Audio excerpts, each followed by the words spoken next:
Bienvenidos y bienvenidas, estamos en la clase número 8, que corresponde al número 4, y en esta oportunidad vamos a hablar sobre la articulación con el territorio, haciendo red con otros actores que permitan el crecimiento de las cooperativas. En esta ocasión vamos a comenzar a hablar sobre el capital social para luego llegar al concepto de redes, y cuál es el impacto de las redes en función de las necesidades de las cooperativas.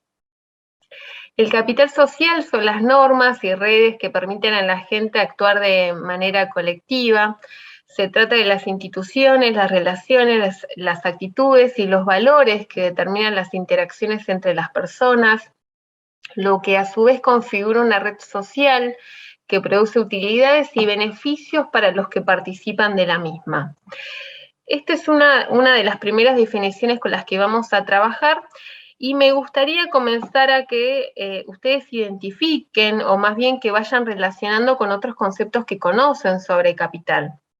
El concepto de capital que tenemos la mayoría de nosotros tiene que ver más bien con este capital de los bienes tangibles, de los bienes inmuebles, de los bienes de monedas, de bienes que están puestos por el capitalismo, que Klinsberg llama el capitalismo salvaje, y donde el capital social sería como la contracara, ¿no? Sería este capital social intangible, donde las relaciones humanas se dan lugar y generan valor, donde uno de los valores más importantes y sobre los cuales se edifica el capital social tiene que ver con la confianza. Klinsberg dice que una de las economías más fuertes del mundo, que está a nivel octavo en relación a las economías globales, es la economía del voluntariado social, ¿no? Que tienen que ver con estas voluntades de personas que realizan ayudas a otras personas sin esperar nada a cambio, ¿no? Y él lo pone como en ese lugar y con ese valor. Y el capital social se relaciona con todo esto, se relaciona con las personas, con esta necesidad que tenemos las personas de relacionarnos, de interactuar, de compartir, de poner en valor también nuestras trayectorias, nuestras historias de vida, nuestros orígenes, nuestra cultura. Tiene que ver con cuestiones subjetivas, tiene que ver con cuestiones de identidad de las personas, que todas ellas van a ir configurando estas situaciones de relaciones que a su vez van a ir armando un tejido social que justamente va a poner en valor este capital social. Este capital social que tiene que ver con lo que las personas vamos aportando, ¿no? Que tiene que ver con el rostro humano, dice Klinsberg. Bien, este capital social, como aquí dice, que tendrá como primer producto la red social, va a producir utilidades y beneficios para aquellas personas que participan de la misma.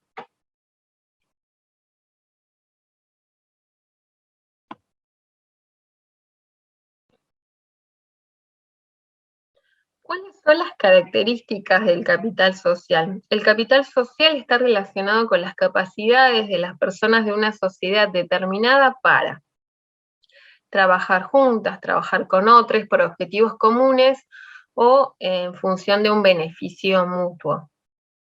Subordinar los intereses individuales a los de un grupo mayor, que quizás esto se relaciona más con este ejemplo del voluntariado. También asociarse, formar grupos y organizaciones estables, compartir valores y normas. Muchas de estas cosas, que bueno, luego lo vamos a ver, pero se van dando de forma espontánea, porque justamente tienen que ver con los vínculos, con esta necesidad que tenemos de participar y de hacer junto con otros y otras.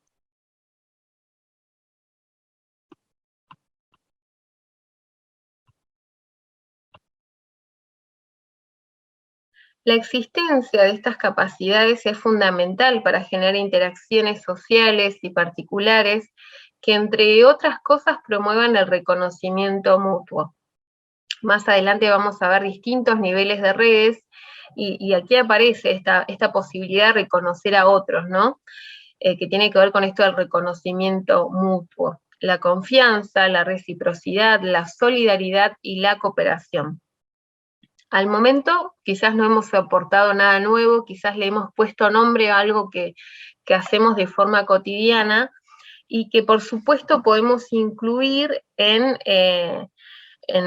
todo lo que hemos ido conociendo respecto de la economía social y solidaria, respecto del cooperativismo, respecto del asociativismo.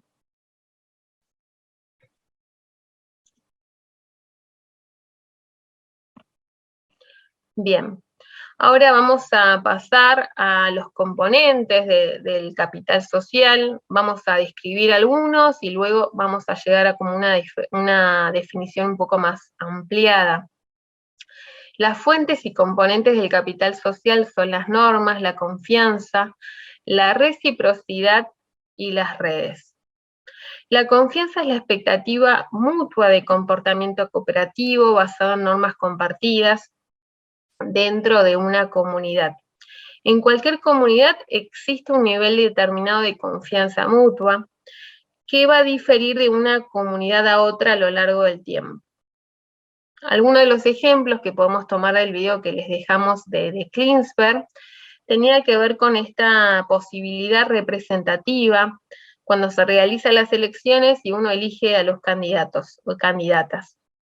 En este caso, el nivel de confianza, el valor confianza de esta comunidad, si se ve representado en mayor medida en alguno de estos candidatos o candidatas, nos va a permitir, digamos, como comunidad y a nivel colectivo, crecer, ¿no?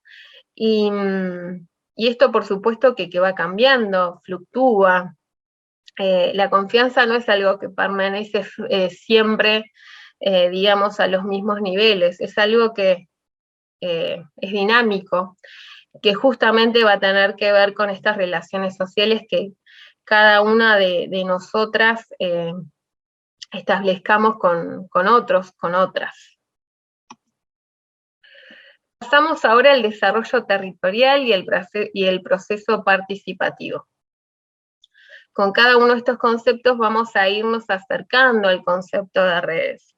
En este enfoque de desarrollo territorial, vamos a encontrar que el territorio no es solamente un espacio geográfico en el que tienen lugar las actividades económicas o sociales, sino que es un conjunto de actores y agentes que lo habitan, con su organización social y política, con su cultura, con las instituciones, así como el medio físico o medio ambiente del mismo.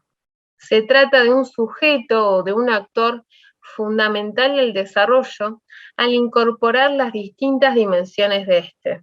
Por lo que, primera conclusión, el territorio no tiene que ver con un espacio geográfico, sino tiene que ver con las personas que sean parte de este mismo y de las relaciones sociales que se establezcan entre ellos y entre ellas. Ahora hemos llegado a las redes. Hemos hablado de tejido social, ahora estamos ahí viendo un ovillo en este dibujo con distintas representaciones de comunidades, de ciudades, de personas, de actividades, de acciones, y vamos a ir hablando sobre distintas definiciones que acá tenemos señaladas. La primera tiene que ver con que las redes son formas de interacción social, definidas por un intercambio dinámico entre personas, grupos e instituciones en contextos de complejidad. Esta primera definición está más bien relacionada con que las personas se van juntando con otras de forma estratégica, ya sea personas individuales, grupos, como dice acá, organizaciones o demás, en función de una problemática. Este tipo de sistema de red es un sistema abierto y se va dando en una construcción permanente. que involucra conjuntos que se identifican las mismas necesidades y mismas problemáticas y que se organizan para potenciar recursos. Vamos a la segunda definición, que habla sobre un grupo de personas, miembros de una familia, vecinos, amigos, y otras personas capaces de aportar ayuda o apoyo a un individuo, a una familia. Quizás esta definición es la más cercana que podamos encontrar respecto de nuestras vivencias cotidianas. Muchas veces cuando necesitamos resolver algún tipo de problema que sea en nuestra comunidad o en nuestro barrio, en nuestra familia, podemos recurrir a algunas de las organizaciones que podamos identificar o que podamos, donde podamos encontrar este valor de la confianza, ¿no? Donde sepamos que nos van a prestar ayuda sin pedir nada a cambio. Puede ser la iglesia, puede ser las salas de salud, los centros vecinales, y también pueden ser, digamos, pueden ser nuestros vecinos, nuestras vecinas, otras familias. Bien, todo ello va a ir formando este tipo de redes que seguramente no, aún midiéndola en escala, no todas las redes, digamos, como tienen el mismo impacto y la misma magnitud. Hay redes más pequeñas, redes más grandes. Y vamos a una de las últimas definiciones, donde habla que las redes son un conjunto de relaciones que se desarrollan espontáneamente en la búsqueda de satisfacción de necesidades de diversa índole, conformando un tejido social no siempre visible ni para los que participan de esas redes, ni para los actores externos del ámbito local, donde los grupos poblacionales desarrollan su hábitat. Y esto es importantísimo porque pocas veces uno identifica las redes de las cuales participa. Más bien uno a veces puede ubicar organizaciones puntuales o sujetos puntuales, pero no podemos dar cuenta de estas redes, porque como dice acá, justamente no siempre son tejidos visibles. Bien, Mario Rovere, que es un sanitarista, un médico sanitarista argentino, plantea que el trabajo con redes es la base que sustenta una nueva forma de hacer política, en tanto genera procesos de participación y de delegación. Anteriormente vimos de qué se trata el desarrollo territorial y los procesos participativos, donde fuimos llegando a que el territorio tiene que ver justamente con las personas que lo componen, con las personas, con sus historias, con su cultura, y en este proceso de ir generando, digamos, como beneficios para el lugar donde viven, para su hábitat, se van juntando con otros, con otras. Por eso es que Mario Rovere plantea que estos procesos de participación son las bases que sustentan una forma de hacer político. Dice, y de esta manera contribuye a consolidar un modelo democrático, porque la participación en estas redes se da de forma horizontal, y además de que es un sistema abierto, como decía en una de las definiciones anteriores. Por ello resulta útil identificar para ayudar a organizaciones en nuestra tarea de promover y potenciar redes desde y con nuestras cooperativas. Vamos a identificar distintos niveles de redes en función de las acciones que realice y en función también de los valores, ¿no?, que tenga. Niveles en la construcción de las redes sociales. El primero que encontramos tiene que ver con el nivel del reconocimiento, relacionado con las acciones destinadas a reconocer que el otro existe, con el valor de la aceptación. Luego tenemos el conocimiento de lo que el otro es o hace, que puede relacionarse con el interés. Luego tenemos la colaboración en relación a prestar ayuda, se relaciona con el valor de la reciprocidad. Luego tenemos la cooperación, compartir actividades o recursos relacionados con el valor de la solidaridad, y por último tenemos el nivel de la asociación, donde algunas de las acciones tienen que ver con compartir objetivos y proyectos, y uno de los valores fundamentales tiene que ver con la confianza. Bueno, estamos llegando al final, vamos a hacer algunas conclusiones, y también vamos a hablar sobre las características principales de las redes en función de todo lo que hemos visto. Las redes se constituyen como una estrategia vinculatoria de articulación e intercambio entre instituciones o personas que se asocian voluntariamente para lograr fines comunes. Acá volvemos a tomar esta característica de asociación voluntaria, espontánea, fluida, y todo ello en función de lograr fines comunes, que no siempre tienen que ver con resolver alguna problemática, a veces tienen que ver solamente con generar algún tipo de intercambio, de acercamiento, de generar apoyo. Y también se puede considerar como una modalidad organizativa y de gestión, una modalidad organizativa tipo democrática, ¿no? Como dice Robert, y de gestión porque puede incidir, más bien incide, en procesos políticos, económicos, serían como otros actores, las redes también. Y algunas de sus características, de las cuales ya hemos hablado y hemos visto, se relacionan con la apertura, con esto de ser un sistema abierto, con que su participación se da de forma horizontal, donde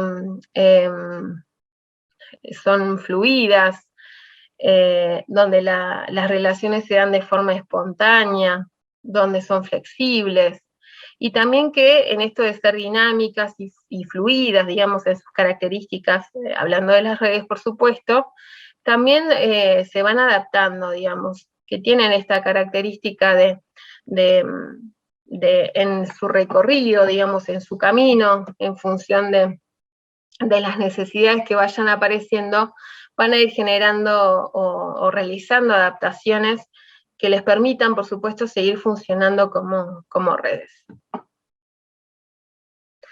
Bien, ahora como importante, para ir resumiendo, podemos decir que promover el funcionamiento en red y potenciarlo permite crear alternativas adecuadas para dar respuesta a los problemas y necesidades de las personas y ayudar a instalar una cultura de red que motiva a la población a organizarse para la resolución de aquellas. Esto es importante porque tiene que ver con la autogestión, con las posibilidades que tienen las personas de empoderarse en estos procesos de participación comunitaria, de resolver lo que les sucede, porque ¿quién más que las personas de una comunidad particular van a saber qué es lo que les sucede y de qué forma van a poder llegar a una solución? Entonces esto habla de que las redes, digamos, son una forma de construcción genuina, en la que las personas se juntan para hablar sobre sus problemas e intentar resolverlos. Luego, dice, evidenciar la existencia de redes sociales, haciéndolas visibles, reconociéndolas y promoviendo en sus integrantes tanto conciencia acerca de ellas como de sus potencialidades de acción. Esto se me ocurre relacionarlo en función del capital social con una de las dimensiones del mismo que habla acerca del civismo, ¿no? Y también, digamos, con otras características de él, pero más bien esto de promover conciencia en distintos niveles, que tiene que ver con estos procesos de relación, de vinculación con otros y otras, con también hacerse cargo de las situaciones que ocurren en nuestra comunidad, de pensarnos como sujetos activos, de poner en valor estas redes, porque estas redes van a permitir a otras instancias y a través de otros tipos de, digamos, de gestiones quizás poder incidir desde lugares de mayor impacto. Luego, lo último, dice, la estrategia de intervención en redes construye subjetividad, en tanto tiene en cuenta al sujeto en su posición, con su aparato ideológico, con su intencionalidad y con su propia historia y experiencia. Bien, esto habla de quienes participan en estas redes, tienen nombre, tienen apellido, tienen historia, tienen familias, tienen cultura, y esto también, digamos, se pone como en valor, se identifica como importante. Las personas que forman parte de las redes no son personas invisibles, no son personas sin nombre, justamente son personas que tienen un recorrido, que tienen nombre, que son reconocidas, pero reconocidas no un reconocimiento que uno podría identificar más bien con algunas cuestiones de política partidaria, sino más bien con ser reconocidas dentro de sus propias comunidades, ¿no? Como personas que generan acciones que benefician a su colectivo.